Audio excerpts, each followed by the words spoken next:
Voilà, donc ce matin, je voudrais partager avec vous la parole de Dieu sur un thème qui est un peu particulier, dans le sens où c'est pas forcément, comprenez-moi bien, ce que on a envie d'entendre euh, lorsque nous sommes en début d'année et que nous sommes dans la période où on est en train d'exprimer des vœux. Vous voyez? Alors, je crois de tout cœur, hein, d'ailleurs, ça me donne l'occasion de vous exprimer à mon tour euh, les meilleurs vœux dans le Seigneur. J'ai une formule quelquefois que j'emploie en disant voilà, aux frères et sœurs une bonne année, mais surtout une bonne sainteté. Voilà, dans le Seigneur, une bonne sainteté, parce que la sainteté, c'est aussi la santé, quelque part. Euh, voilà, c'est l'expression de la santé de Dieu dans nos vies, quelque part. Hein. Voilà. Et, je disais que ce que je voudrais partager avec vous, c'est vraiment aussi en lien, je crois, avec le don qui a été, qui a été communiqué il y a quelques instants. Il y a, euh, il y a là, lorsqu'on se projette sur l'année 2021, il y a des incertitudes, mais il y a aussi des certitudes. Parmi les incertitudes que nous pouvons connaître, en tout cas envisager, c'est que nous ne savons pas exactement tout ce par quoi nous allons passer. Nous ne savons pas, nous tous, tout ce par quoi nous allons passer personnellement ou bien à titre collectif. Mais par contre, il y a aussi des certitudes. Nous savons que Dieu est avec nous. Nous savons que sa fidélité sera toujours au rendez-vous. Nous savons que sa bonté va toujours également s'attacher à nous. Nous savons que Dieu va travailler à ce que nous puissions, dans ce que nous allons traverser, mieux le connaître, à ce que nous puissions remporter des victoires à la gloire de son Saint-Nom, à ce que nous puissions aussi simplement grandir en marchant à sa suite, en répondant quelque part à l'appel de persévérer dans le chemin qu'il trace pour nous. Et vous le savez déjà, la vie chrétienne est faite de persévérance. Elle est faite de foi dans le Seigneur, elle est faite de persévérance. Et quand on parle de persévérance, vous comprenez bien, on parle de persévérance dans les temps difficiles. Parce que lorsque c'est facile, excusez-moi, voilà, ça va tout seul, quoi. Ça va tout seul. Lorsque c'est facile, la persévérance, c'est un mot qui est un peu lointain quand même pour nous parce que les choses vont quelque part de soi. Et je voudrais simplement ce matin vraiment vous dire que Dieu veut que nous puissions nous préparer à remporter des victoires et à mener des batailles qui sont pour la gloire de son Saint-Nom. Dieu veut nous préparer à remporter des victoires et à mener des batailles pour la gloire de son Saint-Nom. Le texte que je vais prendre avec vous, c'est un texte qui est assez connu. Il se trouve dans le livre Exode chapitre 17. Exode chapitre 17, et c'est une période particulière pour le peuple d'Israël qui est sorti donc d'Égypte sous la conduite de Dieu et de Moïse, qui justement est cet instrument de Dieu pour conduire le peuple dans la promesse de Dieu. Et on le sait, le peuple de Dieu, bien que, voilà, après avoir expérimenté les miracles de Dieu, après avoir vu comment le Seigneur s'est occupé de l'armée de Pharaon, a, pour ainsi dire, opéré cette grande délivrance, eh bien, ce peuple va passer par des temps d'incompréhension, des temps où ils vont connaître la soif, la famine, où ils vont connaître, quelque chose qui ne ressemble pas à la promesse que Moïse avait faite, en quelque sorte. Parce que lorsqu'ils sont sortis d'Égypte, vous le savez, ils vivaient cet esclavage qui était rude, qui était terrible. Et c'est sûr que leur aspiration, c'était de vivre autre chose que ce qu'ils avaient connu auparavant. Et alors, lorsque, peu après cette grande délivrance, ils vont connaître justement ces temps de famine, ces temps où ils en arrivent presque à regretter quelque part l'Égypte en se disant, mais voilà, si c'est pour ça finalement qu'on est sorti, est-ce qu'il ne valait pas mieux finalement mourir en Égypte?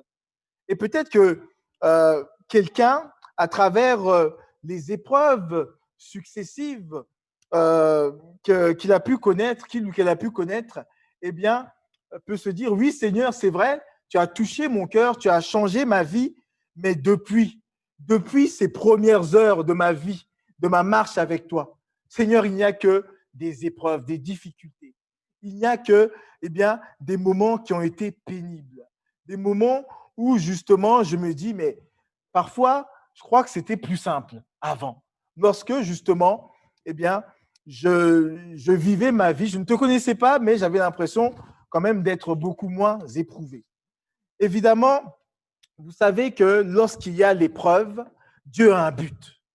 Dieu, je le disais tout à l'heure, veut que nous puissions grandir, nous puissions le connaître davantage, nous puissions tout simplement, quelque part, arriver là où il a conduit Job. Job qui a dit un jour, voilà, mon oreille avait entendu parler de toi, maintenant c'est mon œil qui t'a vu.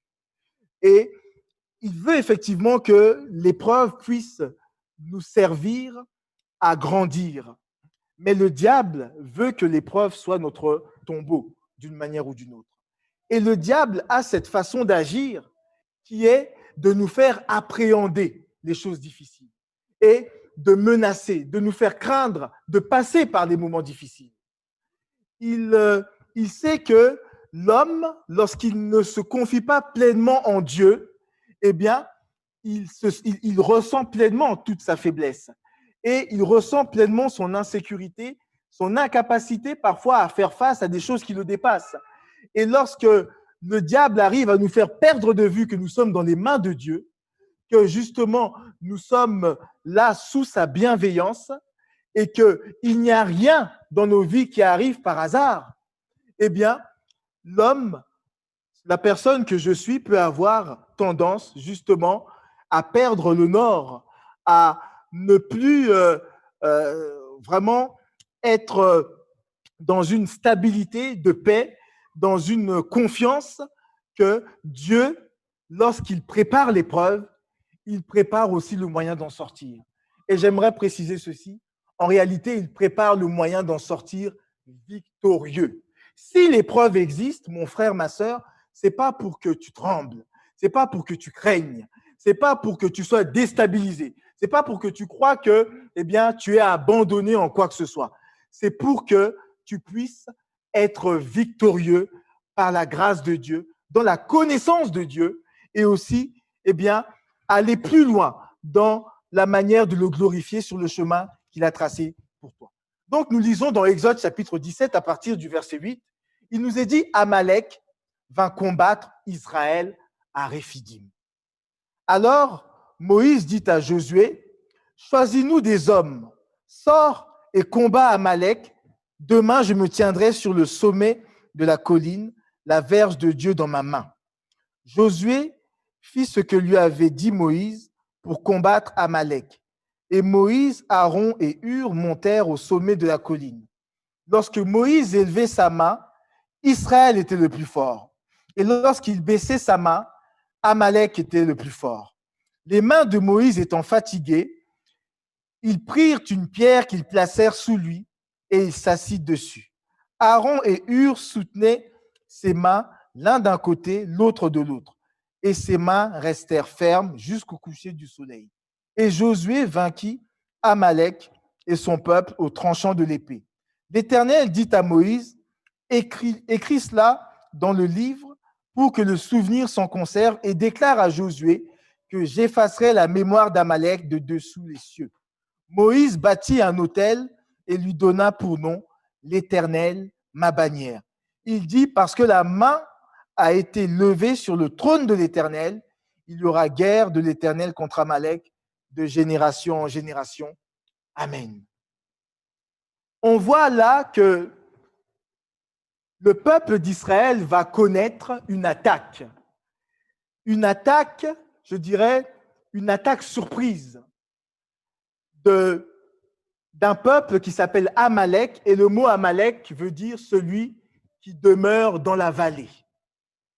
Amalek va venir combattre Israël alors qu'Israël vient de vivre une épreuve où d'ailleurs, excusez-moi de le dire comme ça, ils n'ont pas forcément bien réagi. Ils ont murmuré contre Dieu auparavant parce que justement, ils expérimentaient la faim et au lieu d'apprendre dans ces temps à compter sur la fidélité de Dieu, apprendre même à demander à Dieu de la bonne manière, à vraiment, comment dire, apprendre quelque part à expérimenter aussi la puissance de Dieu dans sa provision, de la manière dont il est capable de pourvoir, eh bien, ils ont choisi de murmurer. Et là, quelque part, c'était la faim qui justifiait pour eux, à ce moment-là, eh bien, toutes les paroles, tous les mots, toutes les expressions les plus amères dans leur cœur contre Dieu. Il ne faut pas, frères et sœurs, que la douleur de ce qu'on vit, la difficulté de ce qu'on peut traverser puisse nous amener quelque part à médire, et pour ne pas dire à maudire Dieu d'une certaine manière, en lui exprimant eh bien, toutes ces paroles avec un cœur quelque part qui est rempli de regrets de lui, finalement, de marcher avec lui. Qu'il n'en soit pas ainsi, en tout cas, c'est ma prière pour chacun d'entre nous, qu'il n'en soit pas ainsi, même si c'est dur, même s'il y a, entre guillemets, la sécheresse, la famine ou des temps de désert, que ton cœur puisse vraiment s'attendre à Dieu, à sa fidélité. Mais ici, il est dit donc Amalek vint combattre Israël à Réphidim. Le mot Réphidim veut dire repos. Après ces temps d'épreuve qu'ils ont vécu, effectivement, je crois qu'il y a là quelque chose de symbolique qui, à mon avis, eh bien, exprime aussi une réalité spirituelle qu'ils ont peut-être connue pendant une courte période. Ils ont, après avoir été finalement exaucés, malgré leur mauvaise réaction, après avoir été nourris, ils ont peut-être connu une courte période de repos et Amalek vint combattre Israël à Réphidim. Et j'aimerais vraiment dire que même lorsque nous vivons, pour ce qui nous concerne, des temps qui peuvent s'apparenter, qui s'assimilent à des temps de repos dans nos vies, eh bien, nous savons, nous ne devons pas craindre, mais nous devons toujours être alertes spirituellement pour comprendre qu'il y a un ennemi qui rôde, voilà, le diable rôde comme un lion rugissant, cherchant qui dévorer. En tout cas, il cherche le moyen de nous déstabiliser spirituellement. Je le disais tout à l'heure et je veux le répéter, il ne s'agit pas d'avoir peur, il ne s'agit pas de vivre dans la crainte dès l'instant que nous savons que nous sommes avec Dieu. Il ne s'agit pas de nourrir de la crainte, mais il s'agit de garder une vigilance sur le plan spirituel. Nous pouvons vivre le repos de Dieu et en même temps rester vraiment vigilant et alerte sur le plan spirituel. Toutefois, il y a des attaques, entre guillemets, que Dieu va permettre, non pas que Dieu marche de pair avec le diable, mais Dieu va permettre que, eh bien, nous puissions être éprouvés, nous puissions parfois connaître des combats. Et j'ai dit, quelque part, le but de Dieu là-dedans, la manière dont il veut aussi nous faire grandir et nous amener à expérimenter des victoires.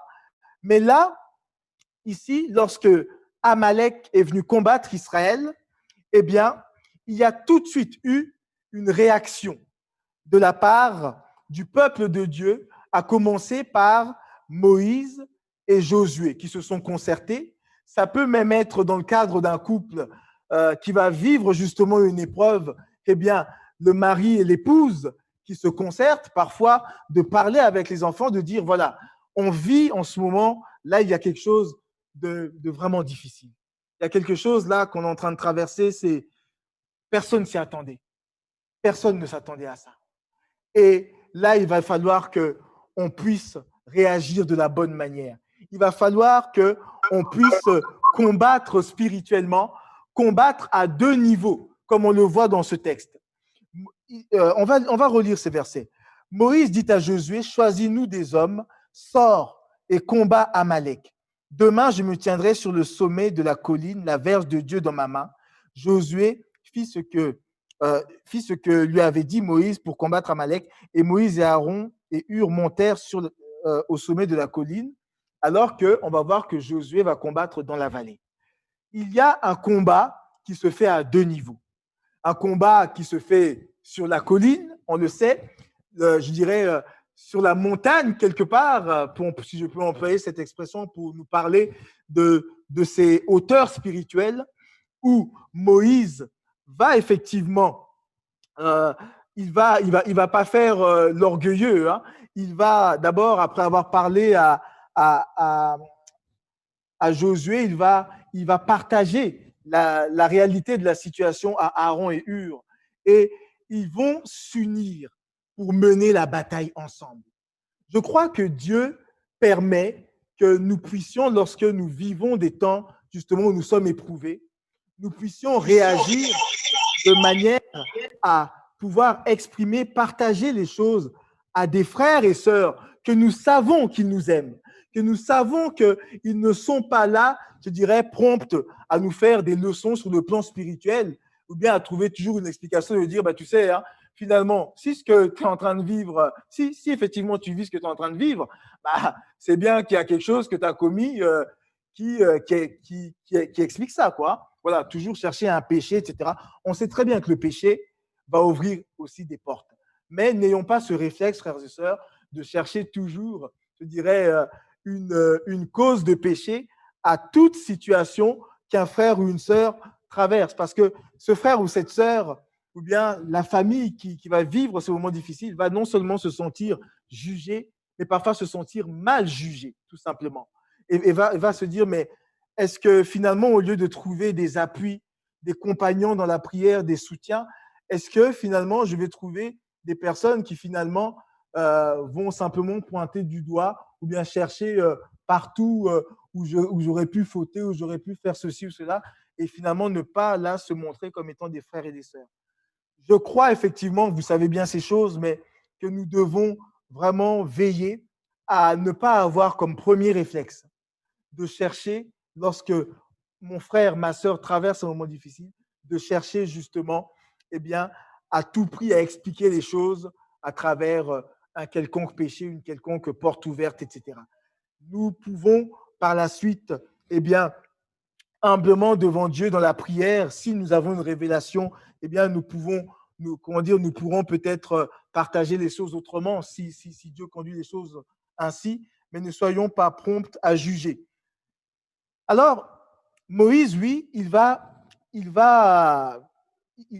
donc s'entourer d'Aaron et Hur. Aaron veut dire haut placé et Hur veut dire voilà, trou ou bien caverne. C'est pas forcément voilà, haut placé, ça a de l'allure hein, comme prénom ou bien comme sens spirituellement, mais bon, voilà, caverne ou bien trou, c'est un peu moins, voilà, quelque part. Mais bon, on ne va pas juger les hommes spirituels, on ne va pas juger en tout cas la spiritualité euh, de nos frères et sœurs sur des éléments qui sont un peu trompeurs. Hein. Parfois, vous savez, dans certains pays, on est convaincu que lorsqu'on donne justement un prénom chrétien, voilà, en Amérique latine, il y a beaucoup de Jesus, hein, mais il y a beaucoup de Jesus en prison. Hein. Voilà, c'est pas parce que on appelle quelqu'un Jesus que ça veut dire que voilà, tout va changer, quoi. Par contre, il y a des personnes qui s'appellent Caleb. C'est un nom qui veut dire chien. Bon, Caleb, vous voyez l'homme de Dieu qu'il a été. Hein. Un chien hargneux, bah, voilà l'homme de Dieu qu'il a été. Donc, on peut s'entourer des personnes et certainement aller au cœur en tout cas, regarder véritablement à la spiritualité, à la relation authentique qu'ils ont avec Dieu et non pas à des choses qui sont en apparence. Mais maintenant, on va un peu plus loin dans le cœur du message. Ici, il nous est dit donc que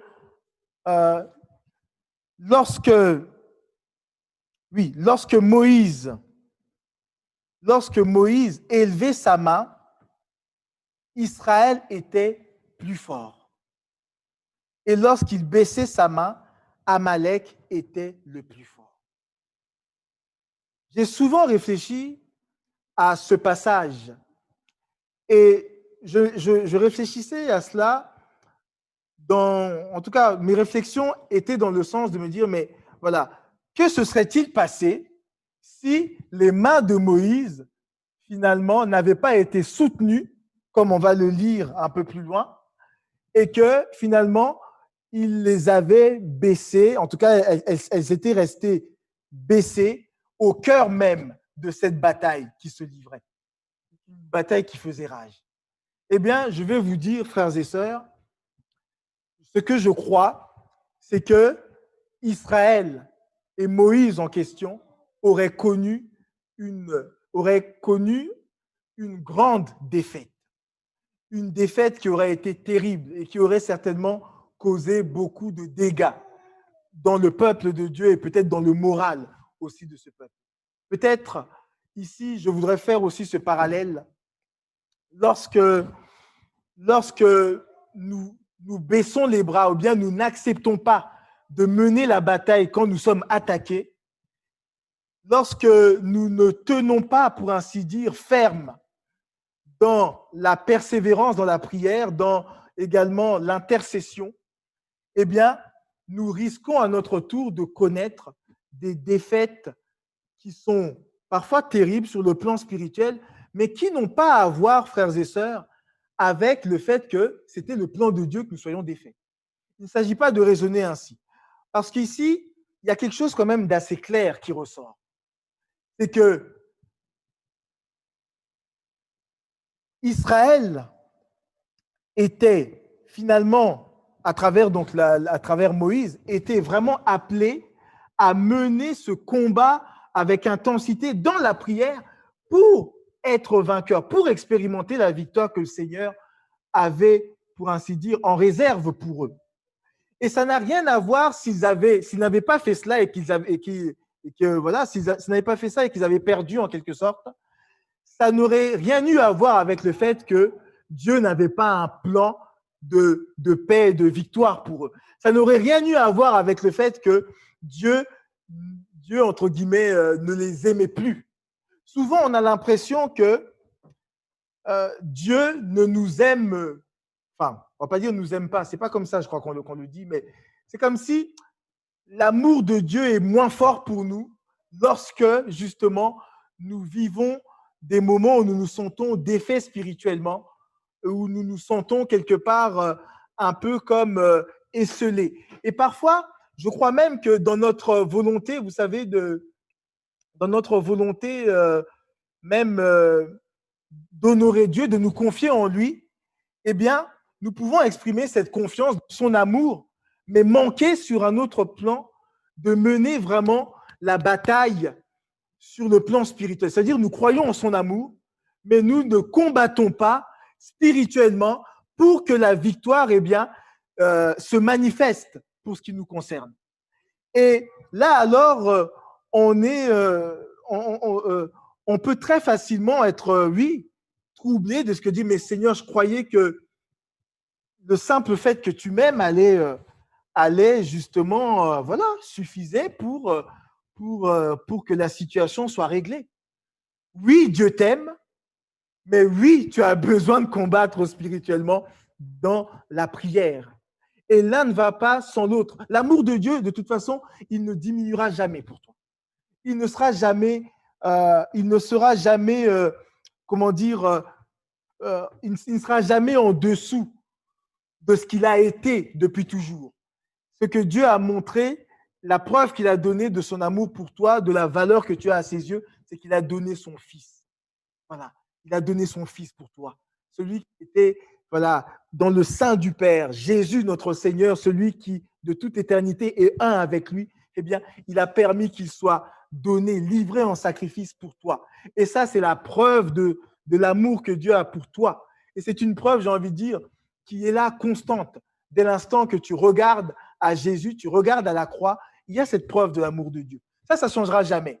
Mais le fait que Dieu t'aime, ce n'est pas la garantie que eh bien, les victoires vont se faire automatiquement. Dieu t'appelle en réalité à te préparer à mener bataille spirituellement et à vaincre par la grâce de Dieu. Et tu ne peux pas dire, oui, mais ce n'est pas mon truc. C'est le combat, la prudence, tu sais, Tara, moi, c'est pas trop mon truc. Mais on ne demande pas, entre guillemets, si c'est ton truc. C'est juste que on est venu t'attaquer. Voilà, j'espère vraiment que vous me comprenez dans ce sens-là.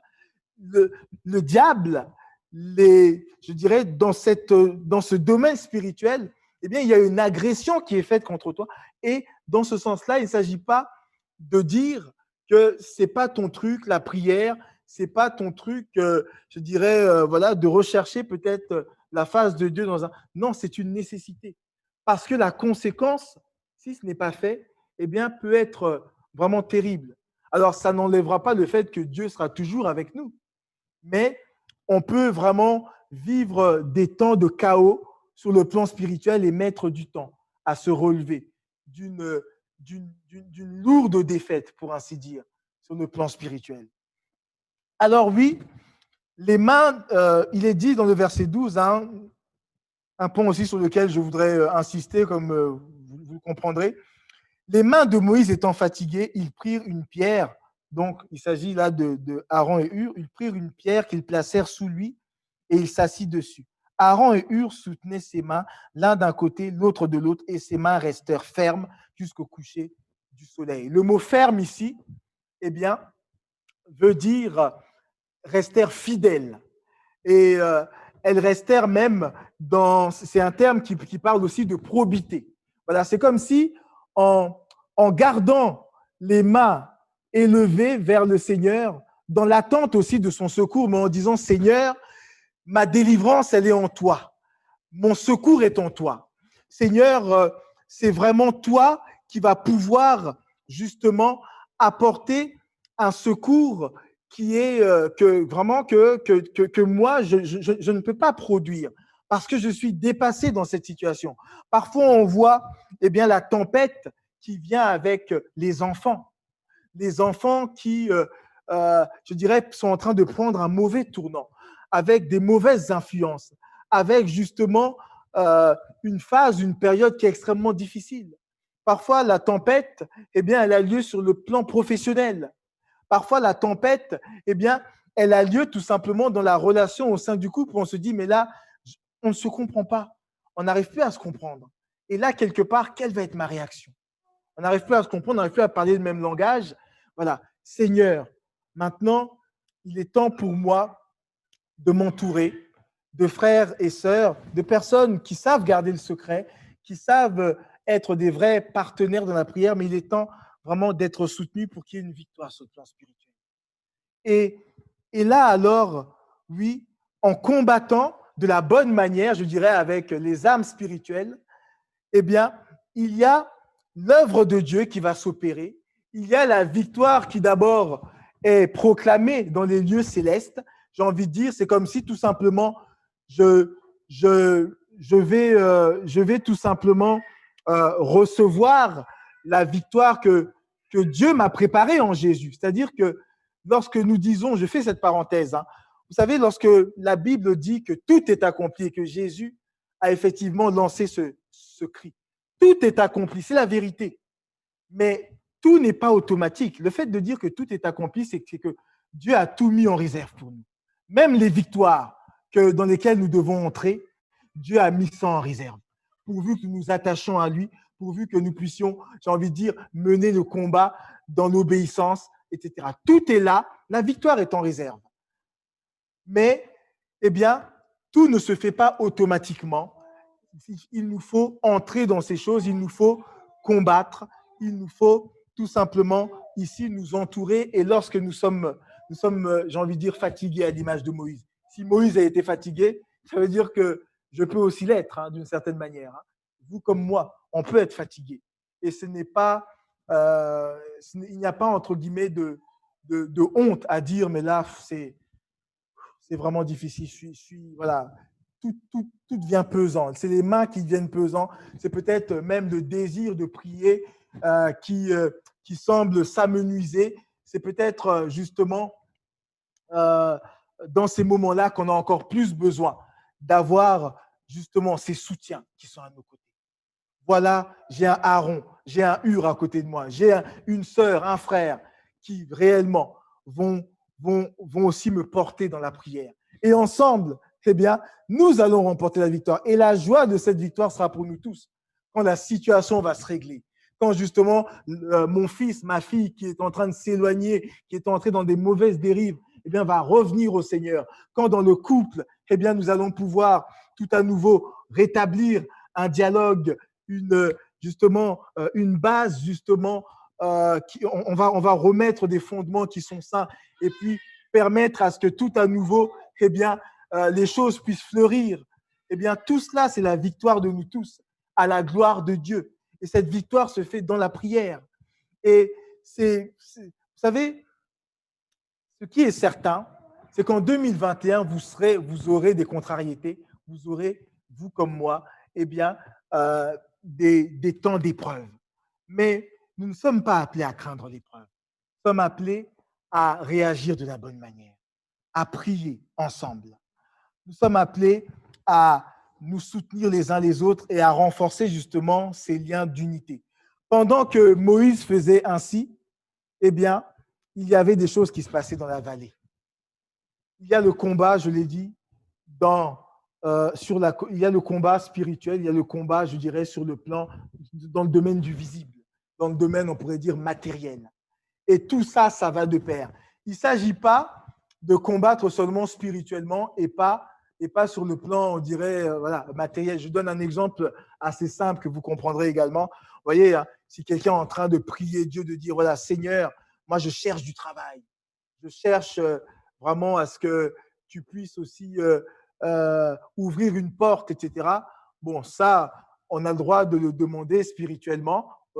Et d'ailleurs, c'est une promesse, hein, cherchez et effectivement, hein, et vous trouverez. Mais il est évident que celui qui fait cette prière doit quand même aller déposer un CV à un moment donné. On est d'accord? Parce que c'est bien sûr que Dieu peut tout et il peut nous amener, il peut amener le travail, entre guillemets, voilà, jusqu'à nous. Mais c'est pas tellement la règle. Il s'agit aussi de montrer que j'agis dans un domaine, eh bien, je retranscris, je retranspose cela dans mes actes. La foi, de la même manière, eh bien, elle va être l'expression de cette confiance, de la relation que nous avons avec Dieu. L'expression, quelque part, cette expression va aussi justement se manifester dans mes choix, dans mes actes. Et ça fait partie, comment dire, ça forme un tout. Mais là, Josué savait que Moïse était en train d'intercéder. Et Josué, je ne sais pas si pendant qu'il menait la bataille, quand il voyait qu'Amalek était le plus fort, il était en train de se dire, oh là là, là-bas, c'est en train peut-être de faiblir. Mais en réalité, il vivait en tout cas les conséquences de ce qui se passait sur le terrain spirituel. Et, et quelque part, bon, vous voyez, hein, l'enseignement finalement ici est assez simple. C'est que si nous sommes soutenus spirituellement, si nous sommes, euh, comment dire, si nous trouvons des appuis autour de nous dans les combats que nous menons, même lorsque c'est difficile, même lorsqu'on a l'impression que l'ennemi est en train de prendre l'avantage, nous savons que par la persévérance, par le renfort des troupes également, par le fait que voilà, je vais associer encore quelques frères et sœurs qui vont vraiment prendre à cœur, eh bien, ce sujet, eh bien, il y aura là une victoire qui va commencer à se dessiner et à se manifester. Alors, oui, le combat a duré toute la journée jusqu'au coucher du soleil, mais les mains de Moïse, finalement, sont restées fermes. Elles étaient certainement engourdies. Elles étaient, voilà, il ne pouvait plus, à un moment donné, porter lui-même. Mais, béni soit Dieu, il y a eu autour de lui ses appuis. Alors, ici, il est il est dit, hein, lorsqu'on lit le verset 14, l'Éternel dit à Moïse, écris cela dans le livre pour que le souvenir s'en conserve et déclare à Josué que j'effacerai la mémoire d'Amalek de dessous les cieux. Et Moïse va bâtir là un autel pour lui donner le nom de l'Éternel, ma bannière. Dieu a dit qu'il va effacer la mémoire d'Amalek de dessous les cieux. Et là, vous avez compris qu'Amalek ici est l'image, donc voilà, est la figure finalement du diable qu'on pourrait assimiler ainsi. Et Dieu a une promesse pour tous ceux et celles qui vont accepter de combattre, de résister à Satan. C'est qu'il va, pour ainsi dire, effacer le souvenir aussi des défaites, je crois, du passé. Quand je dis des souvenirs des défaites, comprenez-moi bien. Ce n'est pas que nous allons être amnésiques, mais c'est que comme si Dieu va nous venger d'une certaine façon des victoires qu'Amalek a pu remporter sur nous dans le passé. Et par là, il va effacer le souvenir peut-être de la domination ou des terreurs et des menaces qu'il faisait régner dans nos vies pendant longtemps. Je me souviens, je vais vous donner cet exemple, j'avais, comment dire, une collègue il y a plusieurs années, je travaillais dans le cadre d'un lycée, une collègue qui avait vraiment peur, vous savez, de tomber enceinte et de la partie simplement voilà, de l'accouchement, vous voyez. C'était quelque chose qui était une appréhension assez terrible. Et à cause de cela, eh bien, elle ne voulait en rien envisager donc, le fait d'avoir un enfant. Pourtant, elle aimait les enfants. Et moi, je savais, elle n'était pas au Seigneur. Dans mon cœur, c'est vrai que je priais pour elle parce qu'elle avait vraiment, vous savez, c'est quelqu'un qui a appréhendé les douleurs de l'accouchement au sens littéral. Elle avait vraiment, ça l'angoissait à un point terrible. Et moi, je priais dans mon cœur, je disais, mais voilà, Seigneur, fais-lui grâce d'une manière ou d'une autre que vraiment ses peurs puissent s'éloigner de son cœur, que vraiment aussi tu la bénisses, tu la rassures aussi par rapport à plein de choses qui suscitent des frayeurs. Ce que j'ai compris, c'est que il n'y a pas que les non-croyants qui vont, si vous voulez, appréhender beaucoup de choses. Il y a aussi beaucoup de chrétiens qui, dans plusieurs domaines de leur vie, eh bien, appréhendent des situations qui peuvent arriver, qui peuvent se passer. Je voudrais te dire, mon frère, ma sœur, confie-toi dans le Seigneur et laisse-le justement euh, ôter ses peurs. Laisse-le, j'ai envie de dire, te retirer de la menace d'Amalek, de la menace aussi de ce qu'il viendra te combattre et peut-être l'emporter, entre guillemets, sur toi, à travers justement toutes ces choses qui peuvent entourer ton cœur, peut-être voilà, dans des peurs, dans des angoisses, dans des troubles de manière générale. Et je prie que Dieu efface par l'œuvre de son esprit eh bien, ces appréhensions et même le souvenir d'Amalek dans ce sens de dire, mais au fait, avant, j'avais peur, mais je ne comprends pas pourquoi j'avais peur. Aujourd'hui, c'est quelque chose qui ne me fait plus peur. Voilà, le souvenir effacé par la grâce de Dieu. Et Moïse va bâtir un autel au nom de l'Éternel. Il va dire l'Éternel, ma bannière, mais bâtir un autel, eh bien, c'est aussi exprimer à Dieu une reconnaissance et puis marquer quelque part l'expérience qu'on a vécue, en tout cas, j'allais dire la marquer d'une pierre blanche, dire voilà, ça Seigneur, je vais m'en souvenir. Je me souviendrai que là, à ce moment-ci dans ma vie, tu m'as fortifié, tu m'as rendu capable de mener cette bataille et d'être vainqueur. Et ça, j'ai envie de dire, je veux le garder non seulement comme souvenir, mais également comme quelque part un petit peu comme une base aussi de confiance par rapport à l'avenir, de dire voilà, Dieu qui a manifesté sa force et sa fidélité envers moi dans cette épreuve-là, eh bien, dans l'avenir, lorsque j'aurai encore à être confronté, quelle que soit l'épreuve, eh bien, je sais qu'il pourra me fortifier, me rendra capable. Et même si c'est dur, même si les choses que je traverse sont vraiment extrêmement pénibles, je sais qu'au final, avec la persévérance, eh bien, je pourrais rendre grâce à Dieu. Je pourrais être vainqueur et je pourrais justement l'emporter sur celui qui m'a attaqué, qui m'a agressé spirituellement. Évidemment, je dis bien spirituellement, on sait très bien, je le dis comme ça, on n'a pas à combattre contre la chair et le sang. On ne mène pas des combats contre un collègue de travail ou contre je ne sais quelle personne qui se comporte mal envers nous. Nous avons appris de Jésus à bénir ceux qui nous maudissent, mais par contre à combattre l'esprit qui anime effectivement ou bien qui nous fait la guerre, j'ai envie de dire spirituellement. Alors, en cette année 2021, quelles que soient les tempêtes qui s'annoncent, et c'est sûr qu'il y aura des tempêtes qui vont s'annoncer, mon frère, ma sœur, eh bien, prends la résolution de combattre spirituellement lorsque viendra la bataille. Prends la résolution, je dirais aussi, de t'attacher à Dieu et de dire, Seigneur, rien ne me séparera de toi.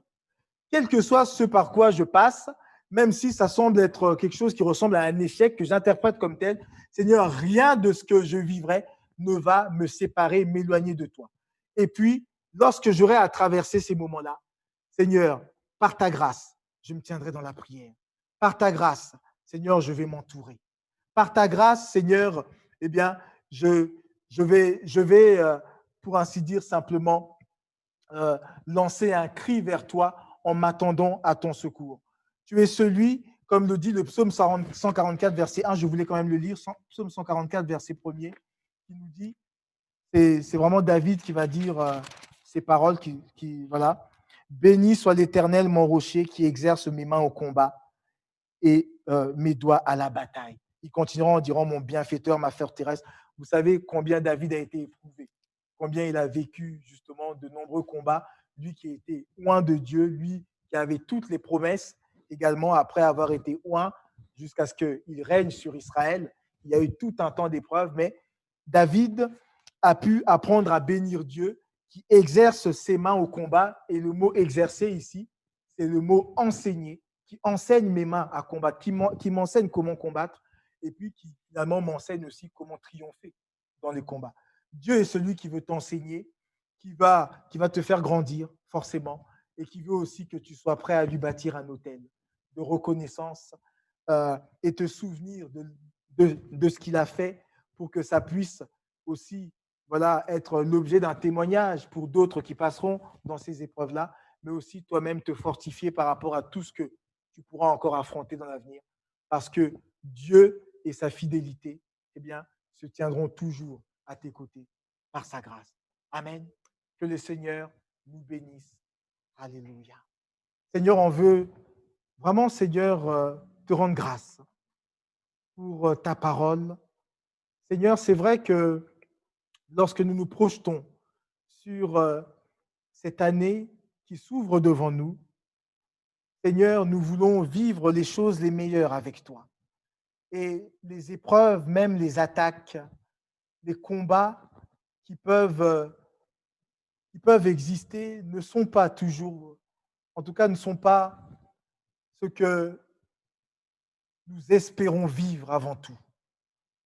Mais Seigneur, nous voulons croire que toi qui tiens toutes choses entre tes mains et qui tiens nos vies entre tes mains, avec l'épreuve, quelle qu'elle soit, Seigneur, tu nous donneras le moyen d'en sortir plus que vainqueur par ta grâce. Plus que vainqueur dans l'attitude, dans la réaction. Plus que vainqueur, Seigneur, en combattant sur la colline, dans la vallée. Plus que vainqueur, Seigneur, en menant aussi tes combats à toi. Seigneur, on ne veut pas simplement mener des combats pour nous-mêmes, mais Seigneur, nous voulons mener ces combats en croyant, Seigneur, que tu es en train de faire une œuvre, tu es en train de faire une œuvre, tu es en train de construire quelque chose dans nos vies. Et nous voulons vraiment garder ça en vue. Donne-nous la grâce d'être alerte spirituellement. Mets, Seigneur, à nos côtés des Aaron et des Hur. Donne-nous, Seigneur, notre Dieu, d'être unis dans la bataille, de ne pas faiblir. Donne-nous aussi, Seigneur, de ne pas remettre en cause ton amour, Seigneur, au plus fort de la bataille, lorsqu'il nous semble que l'ennemi est en train de prendre l'avantage. Donne-nous, Seigneur, oui, de pouvoir vraiment réagir et te glorifier. À toi toute la gloire, dans le nom de Jésus-Christ. Amen. Amen.